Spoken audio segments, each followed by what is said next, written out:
Dans l'épisode précédent, nous avons exploré la plage de Wairariki dans ses moindres recoins, avant de faire une pause au Cap Farewell. C'était sans compter le retour de la tempête qui nous fit repartir sitôt arrivés.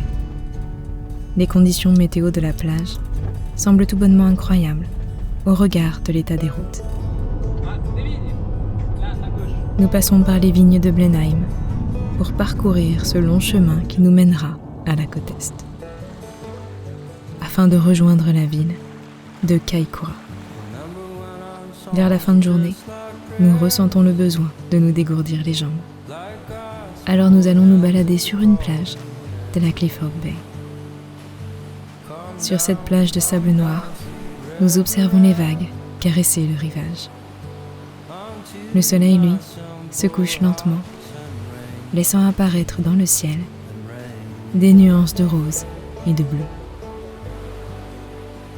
Une scène que nous avons eu la chance de contempler à maintes reprises et qui ne perd jamais de sa beauté. Mais au fond de mon cœur, une nostalgie s'installe. Ce mois de voyage défile à grande vitesse et je sais que c'est bientôt terminé.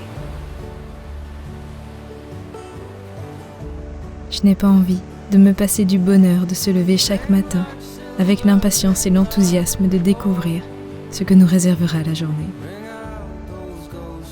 Voyager en van est bien plus qu'une simple aventure.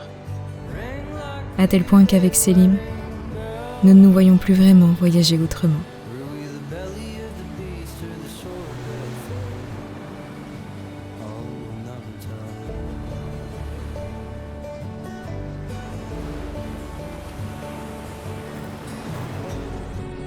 Les plages de la côte est ont chacune leur particularité et offrent un véritable refuge à la faune marine.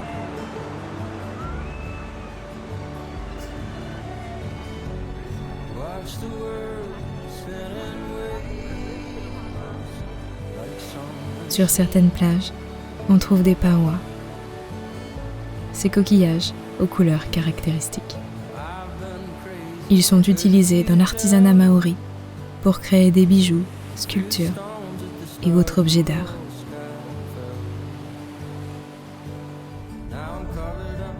Arrivés à Kaikoura, nous profitons d'être en ville pour nous restaurer et réaliser quelques tâches indispensables.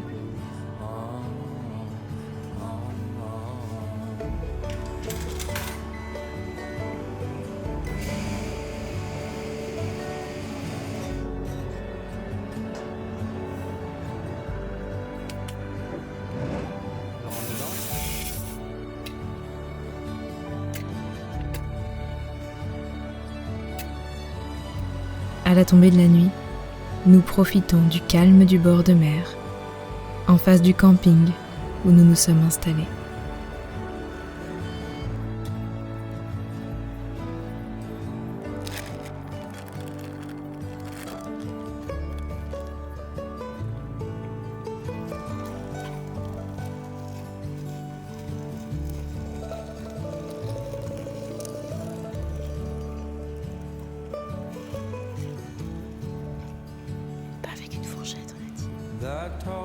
Nous ne sommes habituellement pas des lève-tôt, mais en van. On se réveille naturellement avec les premiers rayons du soleil.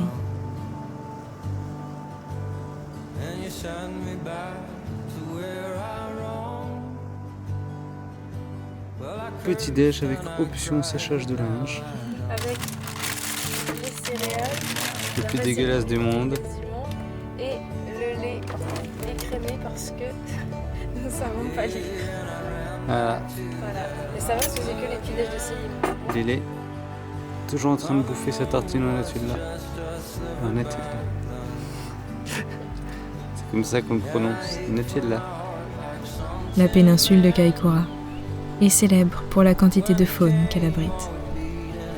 On peut y observer baleines, orques, dauphins, otaries et même des cachalots géants. C'est l'une des rares régions au monde où il est possible d'observer des cétacés toute l'année.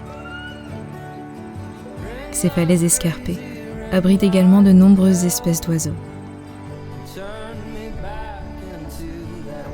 Après avoir rechargé le van en eau, nous terminons notre journée comme elle avait commencé, au bord de mer, sur la plage de Pequeta.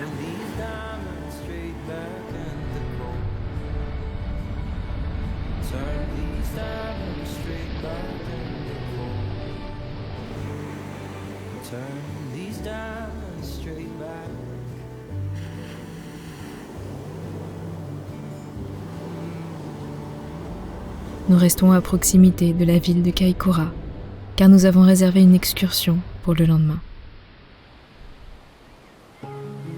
Et ce, dans un but précis. L'espoir de pouvoir observer des baleines.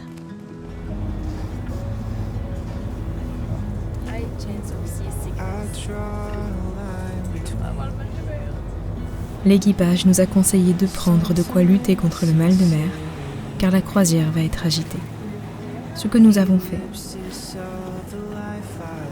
L'excursion débute bien. Nous sommes très vite entourés de dauphins, qui s'adonnent à de nombreuses acrobaties. Ce sont des dauphins de Dusky.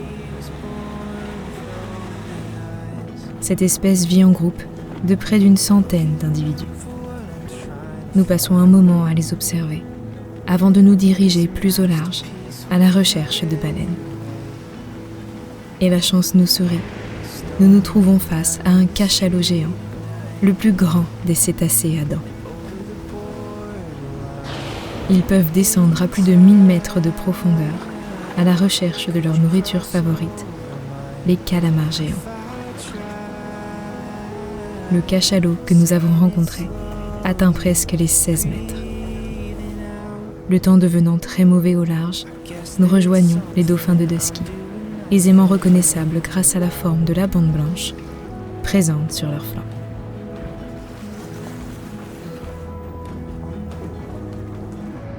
Puis nous nous dirigeons vers le village d'Akaroa, dans lequel nous observons une grande influence française. En effet, en 1838, un baleinier français achète une partie de la péninsule de Banks aux Maoris, afin de faciliter la pêche à la baleine. Il retourne ensuite en France pour préparer une expédition de colonisation. Mais en 1840, les Anglais prennent possession de l'île du Sud avant le retour des Français. Il ne reste donc que des traces de cette histoire.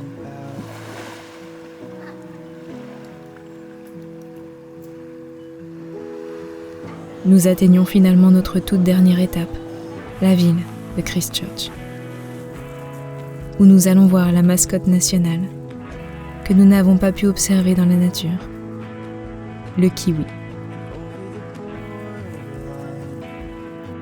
C'est la fin, on impacte. Le van est vide. C'est à la fois reconnaissant et un peu triste que nous quittons ce pays qui aura été notre maison pendant un mois.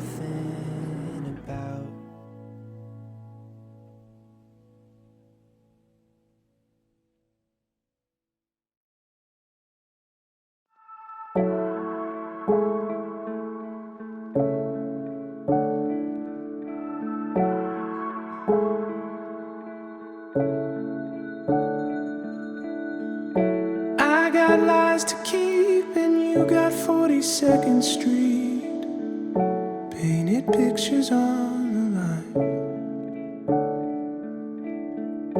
I got time to kill and you're still on that pedestal. How'd we cause this great divide?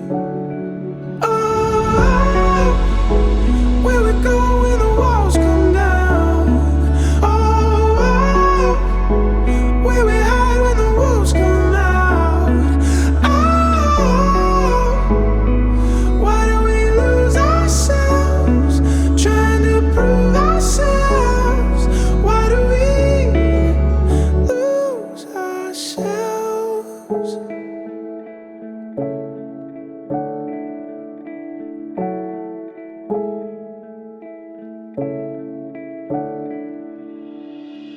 I got wounds to heal and you got bows both hands on the wheel, staring straight, a few more miles to go. I just keep looking back, and you never had time for that. This is where the rubber met the road.